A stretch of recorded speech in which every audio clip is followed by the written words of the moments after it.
C'est vraiment tendu ce qui se passe actuellement aux États-Unis en ce moment avec le fentanyl. Il y a pas mal de vidéos sur le net où on peut voir les dégâts de cette drogue sur les Américains, notamment ces fameux zombies que vous avez dû voir, hein, des personnes totalement déconnectées dans les rues des grandes villes américaines qui font des actions ultra cheloues et voilà. Donc c'est lié notamment à cette drogue. Juste pour rappel, peut-être que tout le monde n'est pas au courant, mais le fentanyl c'est une drogue de la gamme des opioïdes dont les effets sont 100 fois plus puissants que ce qu'on peut retrouver dans de la morphine. Je vous parle de tout ça car il y a peu de temps, les États-Unis ont accusé indirectement la Chine d'être responsable de la présence du fentanyl sur son sol. Car il semblerait que certaines entreprises chinoises feraient entrer illégalement dans le pays certains composants qui seraient nécessaires à la fabrication de cette drogue. Donc là, vraiment, on parle que de la partie illégale, hein, de toute la commercialisation de l'opium et des opioïdes aux États-Unis, hein, pas de la partie légale qui représente quand même un très gros secteur, un très gros marché aux États-Unis. Et bref, ça c'est un autre sujet. En fait, cette situation me fait penser à ce qu'il y a eu au 19e siècle avant la guerre de l'opium, mais ce coup-ci les rôles étaient inversés, c'est-à-dire que c'était la Chine qui avait des problèmes avec l'opium et les Anglais, pardon, pas les Américains, qui exportaient cette drogue sur le sol chinois. Au fil du temps, les Chinois sont devenus très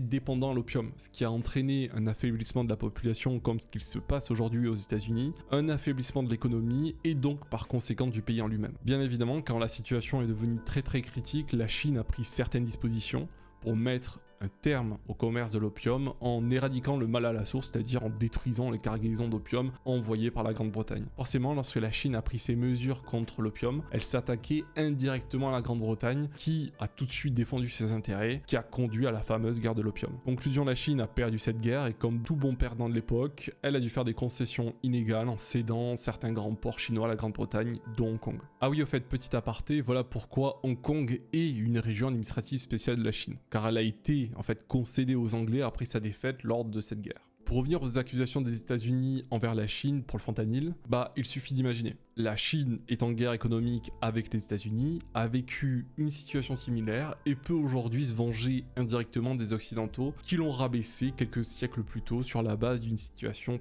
très similaire à celle d'aujourd'hui. Ça se tient, mais c'est purement spéculatif. Après, je tiens à rappeler qu'aux États-Unis, il y a clairement une surprescription des opioïdes par les professionnels de santé et une surdisponibilité de cette drogue sur le marché légal comme illégal. Je pense que ces entreprises douteuses que mentionnent les États-Unis répondent quant à elles à la seule et unique loi qu'elles connaissent, c'est-à-dire l'offre et la demande.